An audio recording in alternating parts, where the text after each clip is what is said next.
Venezuela के राष्ट्रपति Nicolas Maduro, जो कल तक एक शानदार महल में रह रहे थे, आज जेल में बंद है। जेल भी ऐसी जहां खूंखार अपराधी बंद रहते हैं। अमेरिका ने राष्ट्रपति निकोलस मादुरो और उनकी पत्नी सिलिया फ्लोरेस को न्यूयॉर्क के ब्रुकलिन स्थित एक जेल में रखा है और उस जेल को धरती का नर्क कहा जाता है। ये जेल कैदियों के बीच मारपीट और दंगे के लिए कुख्यात है। जेल के अंदर ड्रग्स और फोन से लेकर के हर उस चीज की तस्करी की जाती है जो प्रतिबंधित है। ये जेल कोई साधारण जेल नहीं है। ब्रुकलिन का मेट्रोपॉलिटन डिटेंशन सेंटर यानी MDC वो जगह है जहां अमेरिका में मुकदमे का सामना कर रहे हाई प्रोफाइल आरोपी पहली बार लाए जाते हैं। ड्रग तस्कर, गैंगस्टर, व्हाइट कॉलर अपराधी और यहाँ तक कि राष्ट्रीय अध्यक्ष भी। लेकिन इस जेल की पहचान इसकी सुरक्षा के चलते नहीं, बल्कि यहाँ बनने वाले अमानवीय हालात से बनी है। इस जेल को नरक कहे जाने की वजह सिर्फ एक नहीं है। यहाँ हिंसा आम बात है। कैदियों के बीच मारपीट, गैंग वॉर, दंगे होते रहते हैं। रिपोर्टों के मुताबिक जेल के भीतर ड्रग्स, मोबाइल फोन और हथियारों तक की तस्करी होती रहती है।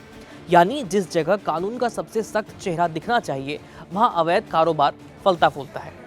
कैदियों और उनके वकीलों का आरोप है कि MDC में इंसानों के साथ जानवरों जैसा व्यवहार होता है। न ठीक से खाना मिलता है, न समय पर इलाज। कई बार बीमार कैदियों को घंटों और कई दिनों तक मेडिकल सहायता नहीं मिलती। खाने में कीड़े मकोड़े मिलने की शिकायतें सामने आ चुकी हैं।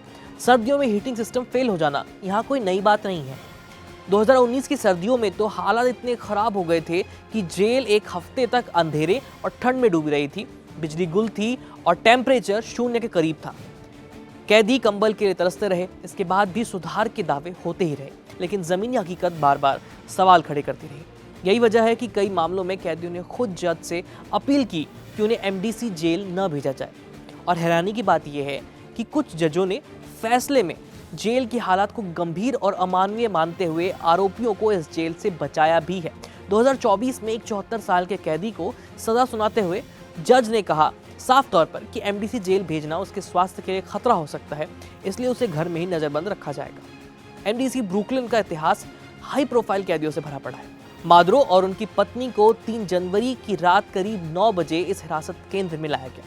खबर फैलते ही बड़ी संख्या में वेनेजुएला के प्रवासी जेल के बाहर जमा हो गए। हाथों में झंडे थे और नारे लग रहे थे। जश्न जैसा माहौल था। मादुरो पहले राष्ट्रपति नहीं है जिन्हें MDC में रखा गया। इससे पहले होंडुरास के पूर्व राष्ट्रपति हुआन ऑरलैंडो हर्नांडेज भी यहाँ बंद रह चुके हैं। उन पर अमेरिका में सैकड़ों टन कोकीन की तस्करी का आरोप लगा था। दोषी ठहराए जाने के बाद उन्हें 45 साल की सजा सुनाई गई। आज MDC में करीब 1300 से 1500 कैदी बंद हैं।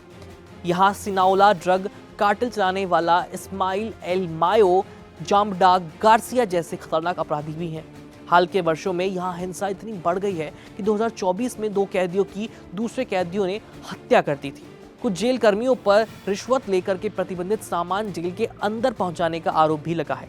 फेडरल अभियोजकों ने हाल ही में जेल के अंदर हिंसा और तस्करी से जुड़े कई मामलों में दर्जनों आरोपियों पर केस दर्ज किए हैं। लीगल एड सोसाइटी में MDC को मानवाधिकार उल्लंघन का प्रतीक बताया गया है और यहाँ तक कहा गया कि ये जेल एक लगातार चल रही त्रासदी बन चुकी है। हालांकि अमेरिकी कारागार ब्यूरो का दावा है कि हालात सुधारे जा रहे हैं। एक्स्ट्रा सुरक्षा कर्मी, डॉक्टर, मरम्मत और सुविधाओं में सुधार की बात कही गई है। लेकिन सवाल वही है कि क्या सुधार कागजों तक सीमित है या फिर जमीन पर भी दिखने वाले हैं। फिलहाल इस खबर में इतना ही। देखते रहिए कड़क। मेरा नाम है आयुष। धन्यवाद।